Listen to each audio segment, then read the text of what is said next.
రాజధాని అమరావతి నిర్మాణ పనులకు ప్రధాన ఆటంకంగా ఉన్న భూమి సమస్య ఎట్టకేలకు పరిష్కారం కాబోతోంది. భూ సమీకరణ ప్రక్రియ ద్వారా ఇవ్వని భూములను ప్రభుత్వం తప్పనిసరి పరిస్థితుల్లో భూ సేకరణ ప్రక్రియ ద్వారా తీసుకోనుంది. ఎక్కడెక్కడ ఎన్ని ఎకరాలు భూసేకరణ చేయనున్నారో మా ప్రతినిధి కృష్ణ గ్రౌండ్ రిపోర్ట్ ద్వారా అందిస్తారు.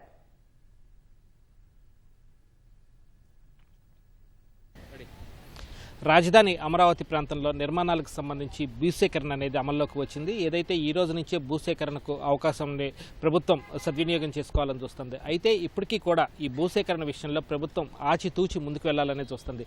ప్రధానంగా కనుక చూస్తే మొత్తంగా ఈ 29 గ్రామాల పరిధిలో ఇప్పటికే 33,000 ఎకరాలకు సంబంధించి భూ సమీకరణ ద్వారా ప్రభుత్వం ఈ రాజధాని నిర్మాణ అవసరాలకు సంబంధించి భూమిని సమీకరించింది. అయితే ఇందులో 95% మంది రైతులు స్వచ్ఛందంగా తమ భూముల్ని భూ సమీకరణకు ముందుకొచ్చి ఇచ్చారు. అయితే 5% మంది రైతులు ఇవ్వకపోవడంతో ఇక్కడ సమస్య అనేది తలెత్తింది.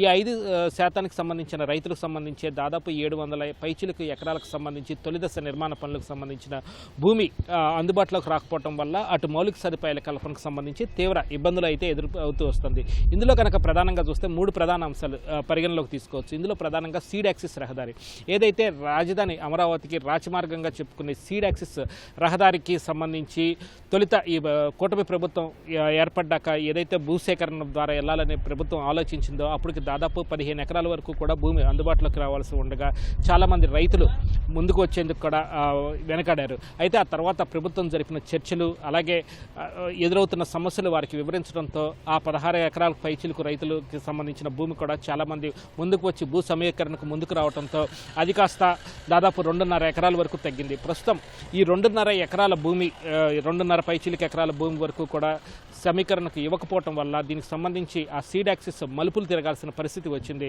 దీనికి సంబంధించి ప్రాధాన్యపరంగా కూడా ఆ 2.5 ఎకరాలని కూడా సేకరణ ద్వారా ప్రభుత్వం తీసుకోవాలని చెప్పి నిర్ణయించింది. ఇందుకు అనుగుణంగా ఏదైతే భూసేకరణ చట్టం 2013కు సంబంధించి ఉన్న నిబంధనలన్నీ కూడా ప్రభుత్వం అమలు చేసింది. ఏదైతే మొత్తం 60 రోజుల గడువు వారికి ఇవ్వటం, అదనంగా 30 రోజులు మరో గడువు ఇవ్వటం, మొత్తంగా 90 రోజులు కూడా సేకరణ నోటిఫికేషన్ ఇచ్చాక 90 రోజుల పాటు వారికి ఇవ్వాల్సిన గడువు ఇచ్చింది. ఈ లోపు కూడా చర్చలు కొనసాగించింది. ఇందులో భాగంగా కొంతమంది రైతులు తమ భూసేకరణకు సంబంధించి ముందుకు రావడంతో వారికి భూ సమీకరణకు ముందుకు రావడంతో వాటిని ఒప్పించి ఒప్పంద పత్రాలు తీసుకుని వారికి ఏదైతే గతంలో రైతులకు భూ సమీకరణ ఇచ్చిన రైతులకు ఎలాంటి బెనిఫిట్స్ ఇచ్చారో అలాంటి బెనిఫిట్స్ అన్ని కూడా కల్పిస్తూ కూడా నిర్ణయం తీసుకున్నారు.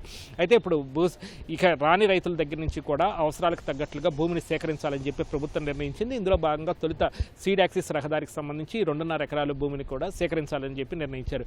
ఇక మిగిలిన ప్రాంతాలకు సంబంధించి అటు ట్రంక్ రోడ్ల నిర్మాణం కావచ్చు, అలాగే మౌలిక సదుపాయాల కల్పన, ఇటు భూగర్భ డ్రైనేజీ వ్యవస్థకు సంబంధించి కానీ, అలాగే ల్యాండ్ పూలింగ్ లేఅవుట్లకి సంబంధించి రైతులకు ఇవ్వాల్సిన లేఅవుట్లకి ఎల్పిఎస్ స్కీమ్కి సంబంధించి కానీ దాదాపు 720 ఎకరాల భూమి వరకు కూడా సేకరించాల్సి ఉంది.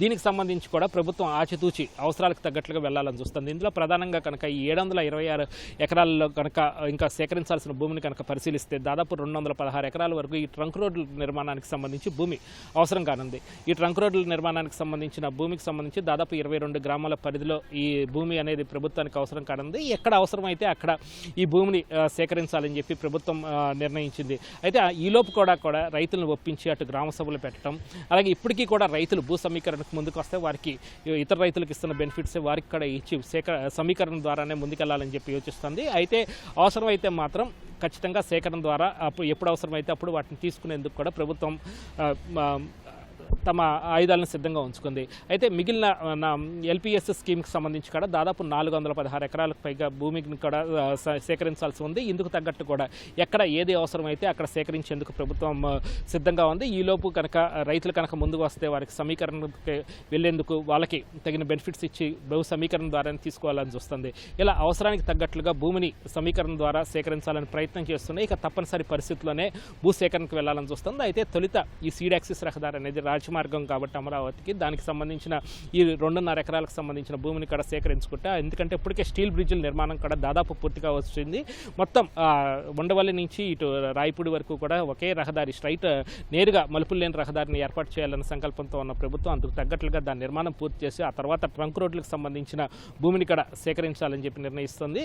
అలాగే ఆ తర్వాత ఈ భూగర్భ డ్రైనేజ్ వ్యవస్థకు సంబంధించి కూడా దాదాపు 70 ఎకరాల వరకు కూడా సేకరించాల్సి ఉంది. దీనికి సంబంధించి కూడా రైతులను ఒప్పించి గ్రామ సభలు పెట్టి వారు ఒప్పుకోకుంటే తప్పనిసరి పరిస్థితుల్లో అక్కడ కూడా సేకరణకు వెళ్లాలని చూస్తుంది. అలాగే పంపింగ్ హౌస్ నిర్మాణానికి సంబంధించి మరో 6 ఎకరాల వరకు కూడా భూమి అవసరం కానుంది. దానికి సంబంధించి కూడా ఈ భూసేకరణ పద్ధతి ద్వారానే ప్రభుత్వం వెళ్లాలని చూస్తుంది. ఇలా మొత్తం ఈ భూసేకరణ చట్టం అమల్లోకి వచ్చినప్పటికీ కూడా ప్రభుత్వం ఆచితూచి రైతులను ఒప్పించి ఎక్కడ ఏది అవసరమైతే అక్కడ భూమిని సేకరిస్తూ ముందుకు వెళ్లాలనే ఆలోచనలోనే రాష్ట్ర ప్రభుత్వం ఉంది. ఇది ఇక్కడ తాజా పరిస్థితి. కెమెరా పర్సన్ భాస్కర్తో VSN Krishna, ETV news, Amaravati. Over to studio.